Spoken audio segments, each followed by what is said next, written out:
त्यांच्या ऑफर आल्यात मला. किती ऑफर आल्या, मी जाणार नाही भाजपमध्ये. मला जर भाजपमध्ये जायचं असतं मी आधीच गेलो असतो. धमक्या आल्या होत्या की बीजेपी मध्ये सामील झाला तर बरे, नाही तर आंदोलन मागे घ्या, बरे नाही तर तुम्हाला ठोकू, आम्ही गोळ्या घालू, आई बापाचं पाहून घेऊ, आम्ही तुझ्या घरी जाऊन पाहून घेऊ. दिल्लीतील विद्यार्थी आंदोलनाचा नेता अभिजित दिपकेनं भाजपवर टाकलेल्या आरोपांच्या या फैरी. दिल्लीच्या जंतर मंतरवरील विद्यार्थी आंदोलनानंतर छत्रपती संभाजीनगरात आपल्या घरी परतलेल्या अभिजित दिपकेचं जोरदार स्वागत करण्यात आलं. याच वेळी बोलताना अभिजित दिपकेनं मोठा गौप्यस्फोट केलाय. ऑफर आल्यात मला. किती ऑफर आल्या, मी जाणार नाही भाजपमध्ये. मला जर भाजपमध्ये जायचं असतं मी आधीच गेलो असतो. ऑफर आली चालू होतं, धमक्या आल्या होत्या की बीजेपी मध्ये सामील झाला तर बरे, नाही तर आंदोलन मागे घ्या, बरे नाही तर तुम्हाला ठोकू, आम्ही गोळ्या घालू. ही बीजेपीची प्रेमाचीच भाषा आहे. ही संघाची आणि बीजेपीची प्रेमाचीच भाषा आहे की तू ये, नाही तर तुझं काहीतरी करून टाकू आम्ही. हे त्यांचं प्रेम हेच आहे. आई बाबांनाही चालू होतं. अमेरिकेत शिक्षण घेत असलेला अभिजित दिपके मे महिन्यात भारतात दाखल झाला. नीट परीक्षेतील पेपरफुटी विरोधात केंद्रीय शिक्षण मंत्री धर्मेंद्र प्रधान यांच्या राजीनाम्यासाठी अभिजित दिपकेनं दिल्लीच्या जंतर मंतरवर आंदोलन छेडलं. या विद्यार्थी आंदोलनाच्या दबावामुळे धर्मेंद्र प्रधान यांना आपल्या पदाचा राजीनामा द्यावा लागला. दिल्लीत विद्यार्थी आंदोलन सुरू असताना आपल्या कुटुंबाला धमकवण्यात आल्याचा आरोपही अभिजित दिपकेंनी केलाय. आई बापाचं पाहून घेऊ, आम्ही तुझ्या घरी जाऊन पाहून घेऊ. तर तुम्ही माझ्यावर काय करणार? तुम्ही म्हणजे तुम्ही भीती एका 30 वर्षाच्या मुलाला, नरेंद्र मोदीच्या तर मला वाटतं मी नातवाच्या वयाचा असेल, अमित शहाच्या नातवाच्या वयाचा असेल मी. तुम्ही तुमच्या नातवाच्या मुलांना अशा धमक्या देतात, लाज वाटली पाहिजे तुम्हाला. म्हणजे काय करताय तुम्ही?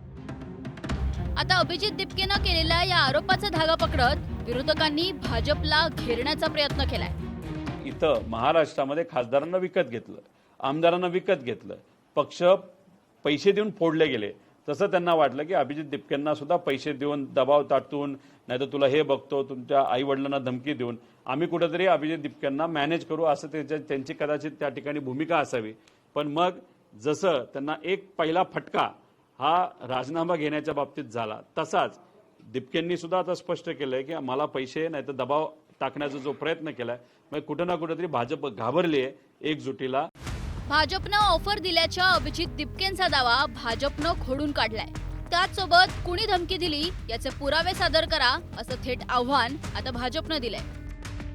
महाराष्ट्रामध्ये 1,51,00,000 भारतीय जनता पार्टीची सदस्य संख्या आहे, प्रायमरी मेंबरशिप आहे. 1 लाख सक्रिय सदस्यता आहे. देशामध्ये 13 कोटी सदस्य संख्या आहे. यापैकी कुणीतरी एका व्यक्तीने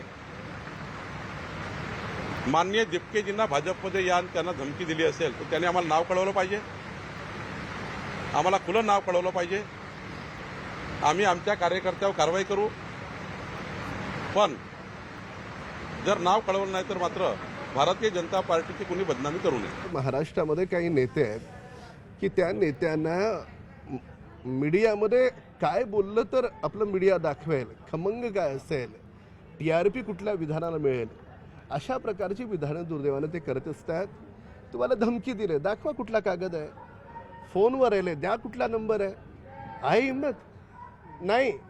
फक्त मीडियावर कुठेतरी ते आलं पाहिजे म्हणून करू नका. अभिजित दिपकेनं केलेल्या या आरोपांमुळे खळबळ उडाली आहे.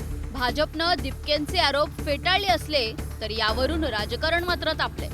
अभिजित दिपकेला भाजप प्रवेशाची ऑफर आणि धमकी नेमकी कुणी दिली यावरून आता पुढील काळात आरोप प्रत्यारोपांच्या फैरी झडण्याची शक्यता आहे. Bureau report, news 18 Marathi.